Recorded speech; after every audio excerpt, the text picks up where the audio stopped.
and third verses until the storm passes by, number 665. Then Paul will teach to us out here in the auditorium class. In the dark of the midnight, am I oft in my face, while the storm howls above me, and its lightning quakes, mid the crash of the thunder, precious Lord, hear my cry, keep me safe, till the storm passes by.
Thank you, Matt. My app said it was snow flurries for the next hour, so if you see snow when you get out, you'll see snow. If you don't, you don't. Thank you for being here. We continue our class this evening on what might have been. If it hadn't been for Hamas, we would be leaving another month from now. We would be on this trip to Egypt, Jordan, and Israel. But I hope you're enjoying taking a virtual tour of some of these places that perhaps you've studied about or you've heard about. Tonight's lesson is going to focus on an area north of the Sea of Galilee, and my three sites are the Mount of the Beatitudes, Caesarea Philippi, and Tel Hatzor. I will say Hatzor. You'll probably look at it and say, well, Hazor, it's just, well, it's really not like tomato or tomato. The Hebrew is closer to Hatzor, but I've been anxious about teaching this class because one of these sites is one of my on my bucket list, so I hope you will get something out of tonight's lesson.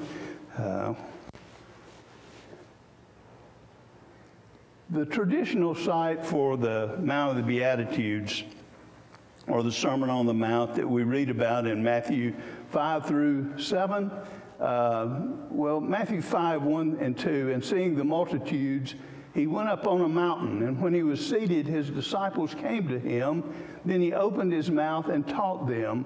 And this traditional site, as you can see on the, here's Capernaum, which Andy talked about last week. And about a mile away up on this hillside is the traditional site for where Jesus gave the Sermon on the Mount. After Jesus was baptized by John, we read about the temptation of Jesus in the 4th chapter, opening verses of Matthew chapter 4. And then afterward, the temptation, Jesus began his earthly ministry that we are very familiar with. And he began that in the area of Galilee. And then I want us to notice Matthew 4, verse 13. And leaving Nazareth, he came and dwelt in Capernaum, which is by the sea, in the regions of Zebulun and Naphtali. So Jesus evidently made that his home base. And so it seems logical, if Jesus was dwelling in Capernaum, that he would have given this sermon nearby. And if we read on either side of Matthew 5 through 7, either side of that, the context puts it that Jesus would be near Capernaum when he gave the Sermon on the Mount. And so this traditional site does fit that location. It's presently located just north of where the ruins of a 4th century Byzantine church was built, and it was used until the 7th century AD. So for 3 centuries it was in use, and this is the site of the Church of the Beatitudes is just north of wherever those ruins are. And this is to show that mile. This is shot from Capernaum up to the Mount of the Beatitudes. So you could almost throw a stone when you're standing at the Mount of the Beatitudes and looking down, you're right above Capernaum. This Church of the Beatitudes is a Roman Catholic church. It was built between 1936 and 1938. It's a beautiful facility, but I want you to notice these little rectangular lattice works here. There's 8 of them because it's built in an octagonal side. According to their website, if you go on the website it's a neat website. If you go for the Church of the Beatitudes, there's a neat website, and you can take a virtual tour, and it tells you a whole bunch of things about this building. But the octagonal design represents the 8 Beatitudes. And remember those lattice work coverings, they cover these 8 windows where the Beatitudes are written in Latin. And they all begin with beati, the Latin for blessed. And beautiful windows. I wish we could zoom in just to show you those, but you might can see right there, probably not, but beati is there. But anyway, they're all around those beautiful windows and Latin. And then all around the grounds, they have these. Blessed are the poor in spirit, for theirs is the kingdom of heaven. Blessed are they who mourn, for they will be comforted. Blessed are the meek, for they will inherit, we say the earth, but if you're in Israel, they will inherit the land would be appropriate for a Jewish setting, because ha'eretz, the land, is so important to the people of Israel. It was important in Old Testament times, and it's so important even today, ha'eretz. Eretz is a word for land, ha is the, and to any Jew, the land is Israel. Some would say Palestine, but ha'eretz is the word. So when you see that, that's kind of the reason. And you'll see a little bit different wording in a couple of these. Blessed are they who hunger and thirst for righteousness, for they will be filled or satisfied. Blessed are the merciful, for they will be shown mercy. Blessed are the clean of heart. I thought that was kind of interesting instead of pure of heart, for they will see God. Blessed are the peacemakers, for they will be called children of God. And blessed are they who are persecuted for the sake of righteousness, for theirs is the kingdom of heaven. Again, the grounds here are very beautiful, and the paths are decorated with the markers we just saw and many other markers and mosaics. Again, we don't know exactly where the Sermon of the Mount was given. This is certainly a possible location, and I think it beautifully commemorates the Beatitudes and our Lord's teaching about the kingdom that he is going to establish. And then the second site that I want us to talk about is Caesarea Philippi, or Bonius. It's where Peter made the great confession. We should all be familiar with that if we have been familiar with the church. But you remember Peter said, "Thou art the Christ, the Son of the living God." That was the great confession that he made, acknowledging who Jesus really was, that he was the Christ, the Son of God. It's located by road travel about 35 miles north of the Sea of Galilee. And as I said, it's also known as Bonius, before the early 4th century BC. Now, when I say early 4th century BC, then we're talking about the early 300s. And can anybody remember what was going on in the early 300s as far as the world goes? Well, the Crusades a little later. Alexander the Great. He was conquering even this territory. And so before that time, before he went in and struck it, we really don't know the name for the area. Now, in the Old Testament, there are a couple of towns that we believe were located in this general area. One of them was, I'll say it, Baal Gad, because that's probably what you've heard all your life. Baal Gad, it's mentioned in Joshua 11, verse 17, Joshua 12, verse 7, and Joshua 13, verse 5. And then the other one is Baal Hermon. Now, I'll show you another one, but Banias and Caesarea Philippi are at the base of Mount Hermon. And so Baal Hermon would be naturally in that area, and it's mentioned in Judges 3:3 and 1 Chronicles 5:23. According to some, those two towns were located near here. So even though we don't know it by any name, in the Old Testament it did have a name before Alexander the Great reached up there. But during Alexander the Great's conquest of this territory, they found this cave up there and located a shrine there dedicated to the pagan god Pan. I'm going to call it Pan. You'll see it written P-A-N, Pan, but I'm going to call it Pan, like Spanish for bread. But anyway, Pan. This is...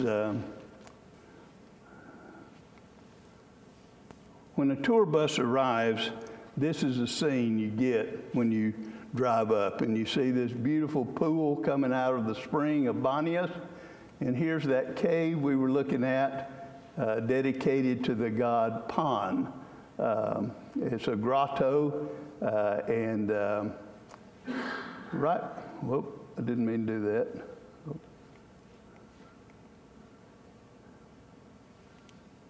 This is called the Court of Pan, right beside this.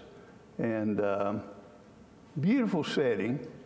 But that's what you'll see when you drive up. Now, I put this in because, remember I said, here's the court of Pan. And right behind this temple is that cave or that grotto. In front of this was the temple of Augustus. Augustus, you remember Augustus Caesar? Well, this was what they believed the temple of Augustus looked like. To the right of the court of Pan was the temple of Zeus. And here in the foreground was the temple of Pan and the sacred goats. The dancing goats, yeah, dancing goats. Here was the temple of Pan. So you had three big structures that were built there.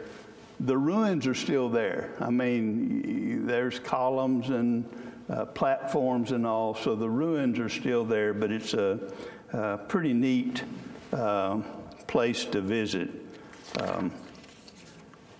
Now, if you're like me, your Greek mythology is not too good. So there's old Pan. He's a interesting looking guy with the hind legs of a goat, and he's always got his flute. You remember Zamfir? They used to sell on TV his songs with the pan flute. I know some of you got to remember Zamfir, and you could order his music with the pan flute. Well, guess where he got the flute from? This goat-looking pagan deity with his flute right there. He was an interesting god. He was a god of the outdoors and just a whole bunch of other stuff. Well, speaking of strange people, there's one standing in the courtyard of Pan. You may recognize that guy.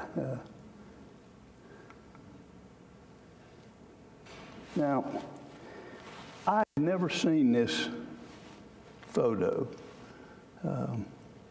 I got it from a collection of photos of northern Galilee that some biblical people did. But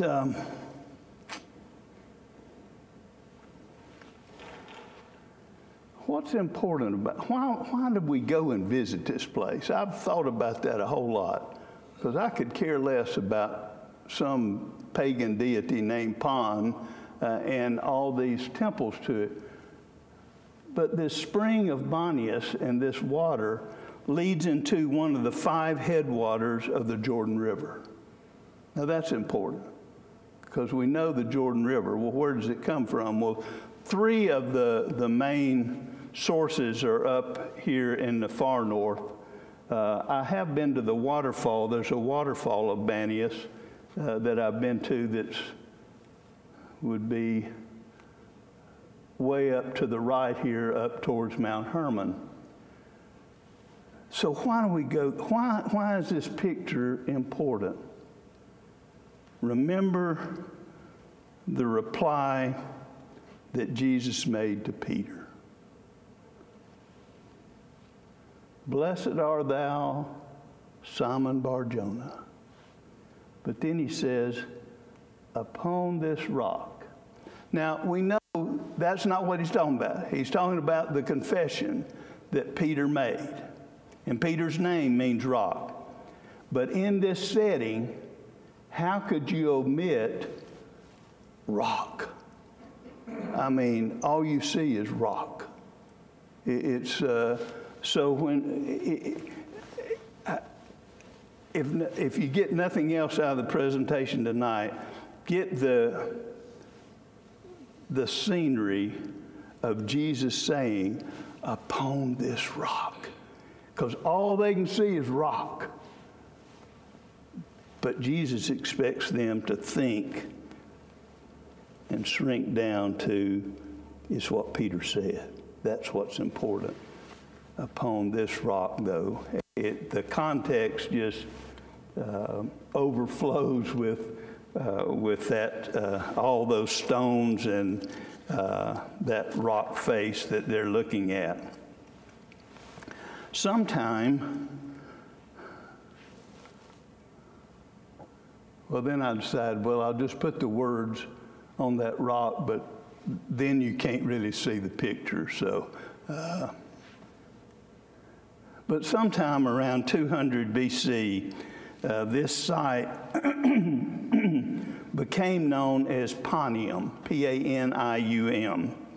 And remember I mentioned about the temple to Augustus, and we also mentioned the one to Zeus. But here's from a Bible dictionary, and I want to fill in some details. Around 20 BC, Augustus Caesar, gave the district of Pontus to Herod the Great. You remember Herod the Great? He was the Herod in charge when Jesus was born. He's the one who built Masada. He was buried at Herodium, built a lot of other fortresses. So Augustus Caesar, he gave the district to Herod the Great. Herod built a temple of white marble and dedicated it to Augustus, the temple of Augustus there, called Pontius and Panium by Josephus. So this place that was given the name Panium, well, Josephus called it Pontius or Panium. After Herod died, the area was given to his son Philip. Around 2 BC, Philip expanded this sparsely populated area of pagan worship into a city and named it Caesarea Philippi in honor of Caesar Tiberius and himself. The name distinguished Philip's city from the coastal city of Caesarea. And we know the coastal city just north of Tel Aviv and Joppa is known by Caesarea Maritima, by the sea or of the sea. But this one's Caesarea Philippi to separate it from that. Caesarea Philippi later became the capital of the city of the region and Philip's place of residence. When Agrippa II took over the region, he built up the city and changed its name to Neronius in honor of Nero. The name never gained popularity. I love that.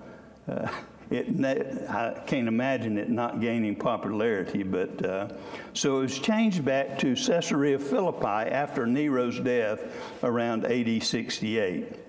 Josephus indicates that the town was predominantly non-Jewish. Roman armies under the command of Vespasian and Titus stopped at Caesarea Philippi during the Jewish War. Jewish War, AD 67 to AD 70, when Jerusalem was destroyed. Well, they came there and camped out, and Titus threw some of the Jewish captives to wild beasts there. It wasn't a good time to be a Jew when they were rebelling against Rome. In later Roman and Byzantine times, the original name Pontius or Paneas replaced Caesarea Philippi until it eventually was changed to Banias, the Arabic form of Paneas, its name today.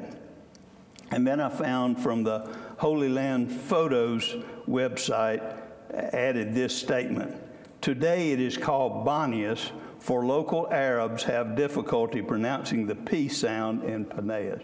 So they couldn't sound the P, so it became Banias, and that's what it's known as today. Earlier,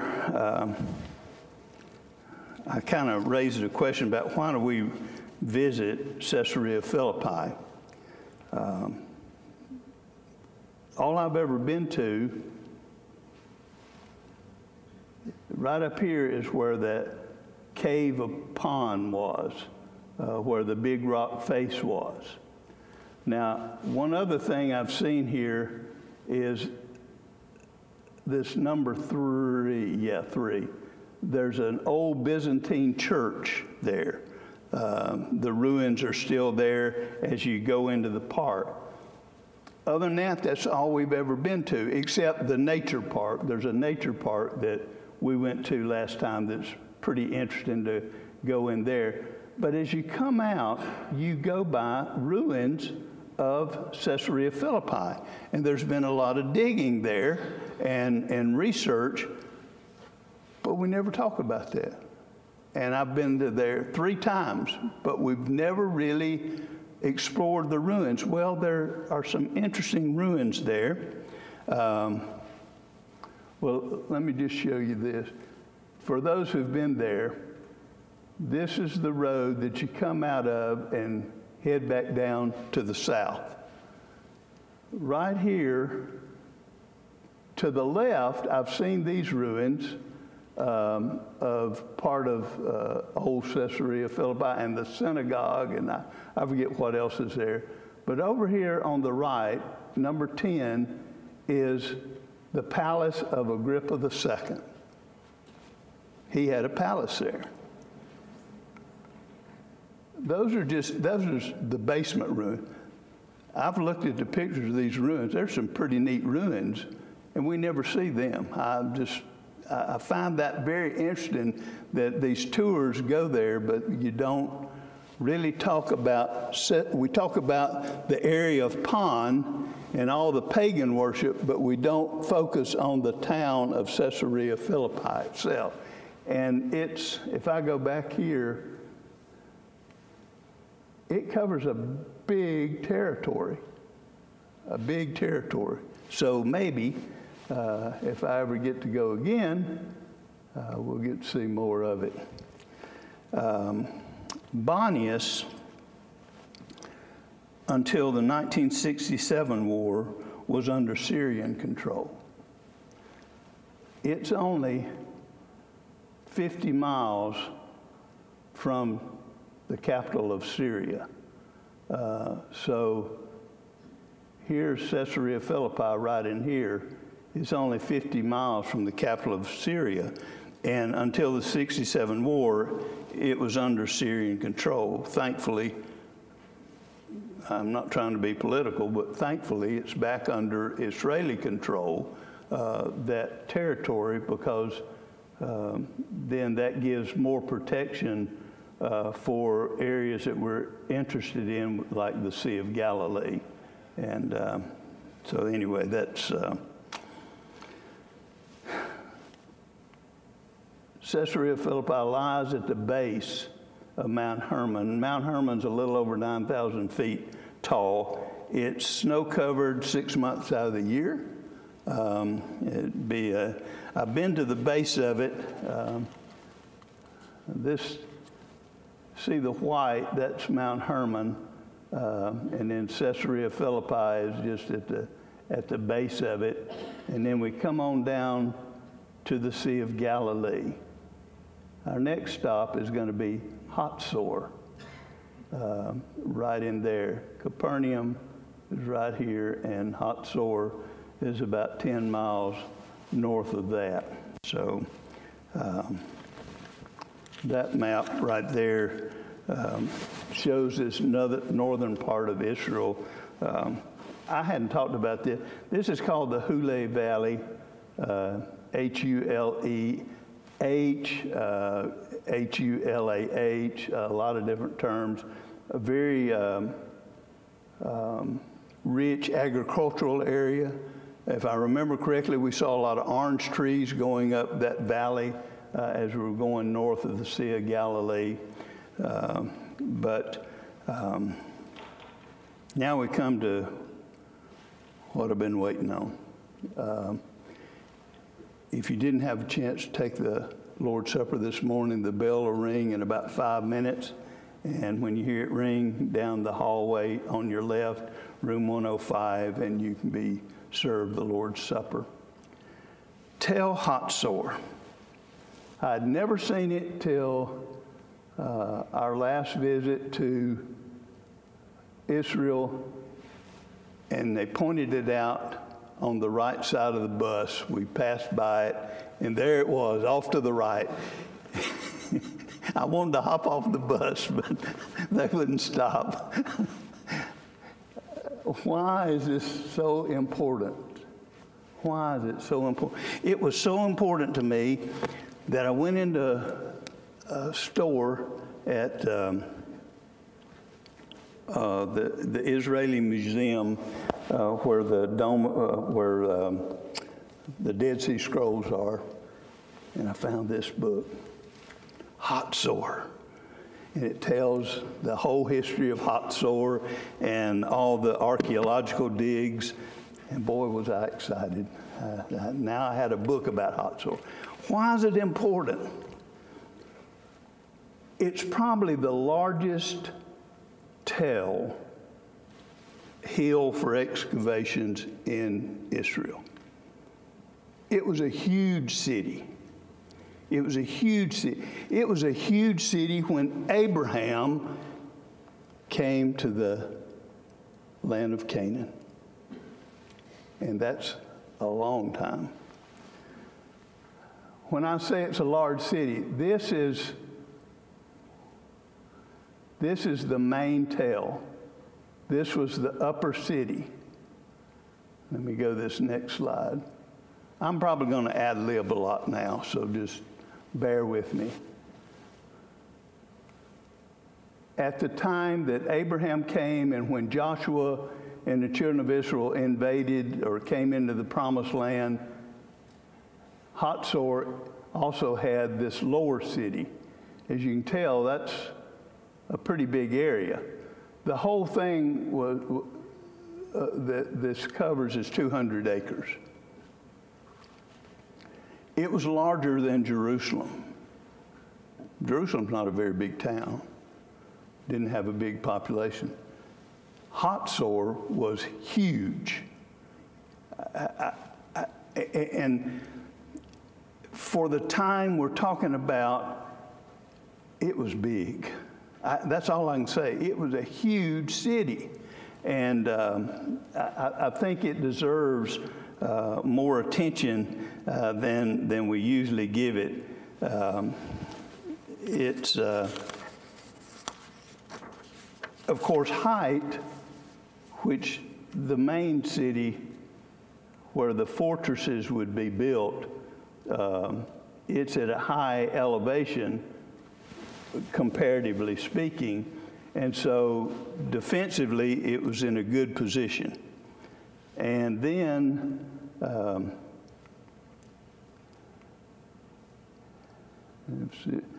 here's Damascus, remember the capital of Syria, and you come down and this is purple right here. This is the Via Maris, the way of the sea, the big highway, and it passes right through Hatzor.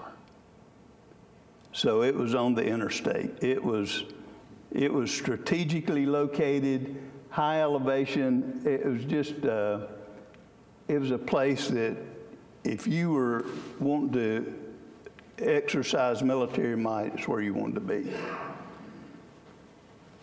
And Jabin was the king. Jabin was the king. Let's pick up in Joshua 11. Now, here's the problem with when we talk about Hatzor. And I showed you that big area of 200 acres, upper city and lower city. I believe, and as you read the accounts, it's hard to follow some of it because when you read these archaeological papers or books, in fact, I listened to 3 hours of a seminar Saturday from a college in Jerusalem, and these scholars talk about the Iron Age and the Bronze Age and all of those ages, and how do you remember the times? I can't remember the time. They just say Iron Age, early Bronze Age, Well, that doesn't mean anything to me. If you tell me the time of Abraham, or if you tell me about 1800 BC, that means something to me. But they talk all about these Iron Age and Bronze Age. But it appears that that upper city, after the conquest with Joshua and the Israelites, then we start reverting back down to that, just the upper city, that the lower city, it disappears. And they'll say it was not occupied after certain times. And I believe it was after the conquest that it became just the upper city. But anyway, that's my 2 cents worth, and I'm sticking to it. But let's talk about the conquest. Joshua turned back at that time and took Hatzor and struck its king with the sword, for Hatzor was formerly the head of all those kingdoms. And they struck all the people who were in it with the edge of the sword. There's a bell if you need to take the Lord's Supper. And they struck all the people who were in it with the edge of the sword, utterly destroying them. There was none left breathing. Then he burned Hatzor with fire. That's one of the reasons we need to know about Hatzor. It's one of 3 cities that were burned during the conquest. All of them, well, not necessarily, but the first one was Jericho, second one's Ai, and the third one was Hatzor. Burned it to the ground. That's why I say after the conquest, then we just talk about the upper city. I don't think they ever rebuilt the lower city, but that's my 2 cents worth. I'm not sure exactly on the time frame, but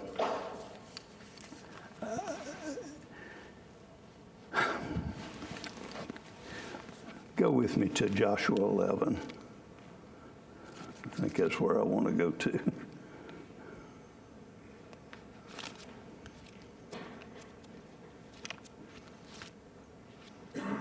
Now I'm ad-libbing, so just, if I go way off, just say get back on track. Joshua 11, verse 1. And it came to pass when Jabin, king of Hatzor, heard these things, that he sent to Jobab, king of Madon, to the king of Shimron, to the king of Akshaph, and to the kings who were from the north, in the mountains, in the plain south of Chinneroth, in the lowland, and in the heights of Dor on the west, to the Canaanites in the east and in the west, the Amorite, the Hittite, the Perizzite, the Jebusite in the mountains, and the Hivite below Hermon in the land of Mizpah. So they went out, they and all their armies with them, as many people as the sand that is on the seashore in multitude, with very many horses and chariots. And when all these kings had met together, they came and camped together at the waters of Merom to fight against Israel. Jabin was the powerful king of these combined armies, numbered as the sands of the sea, with horses, and Israel, unarmed, was facing them. But the Lord reassured Joshua, you'll win. You're going to win. And he did. So here is the children of Israel. They are facing the biggest force they're going to face, it appears. Jabin was a powerful, powerful king and army. I mean, that's why, to me, the story of Jabin and burning the city and the ruins are still there, why that city is important to me. It's just a great victory. Let's see. They became part of Naphtali's land allotment when they started dividing the land up. And by the time of the judges, Hatzor had been rebuilt and regained some of its former strength. And start reading in Judges 4, we have to infer then that Jabin was a royal name, like Pharaoh, a whole bunch of pharaohs. Well, Jabin, remember he got killed when the children of Israel came in. Well, now Jabin's still king in the time of the judges. So Jabin, we can infer, was a royal name, or a name like Pharaoh that applied to a whole lineage of kings. But beginning in Judges 4, verses 1 through 4. When Ehud was dead, the children of Israel again did evil in the sight of the Lord. So the Lord sold them into the hand of Jabin, and notice his title, King of Canaan, who reigned in Hatzor. The commander of his army was Sisera, who dwelt in Harosheth Hagoyim. And the children of Israel cried out to the Lord, for Jabin had 900 chariots of iron, and for 20 years he had harshly oppressed the children of Israel. Now Deborah, a prophetess, the wife of Lapidoth, was judging Israel at that time. Second reason Hatzor is important, story of the judges, and especially the story of Deborah. Well, Deborah's not sitting there, but I would point her out to you if she was here. I assume most of you know the story of Deborah. She had to hold the general's hand to get him to go to fight. Barak, I don't know, that story upsets me. How that guy got to the position he was, and then she had to hold his hand to take him into battle. He doesn't give the military a good name.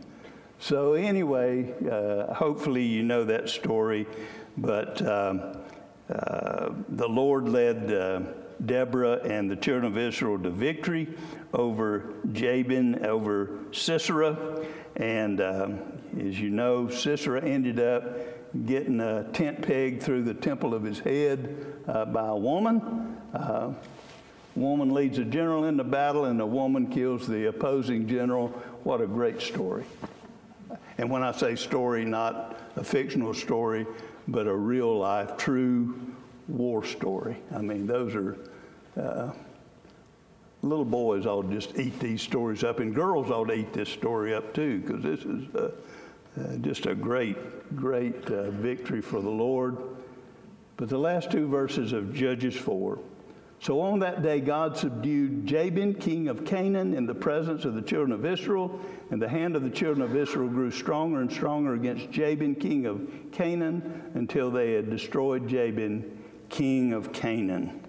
Again, just a great victory for the children of Israel. This is looking north from Hatzor up to Mount Hermon, way off in the distance, probably at least 25 miles or 25 miles up there. Pretty sight. There's three more mentions of Hatzor of Galilee in the Old Testament. Samuel, he had to remind the people of what had happened during the period of Judges. So he reminded them of that. Then King Solomon, he rebuilt the upper city. He made it a fortress just like he had done at, why can't I think of, Megiddo. He built a fortress at the top of Megiddo. He did that. Well, there's Megiddo there. And then the final thing was, as the northern kingdom was destroyed, the Assyrians came and they took Hatzor and took them captive to Assyria. So Hatzor figures big. I hope you learned something. I hope you enjoyed it. Thank you for being here. Have a great week. Be careful.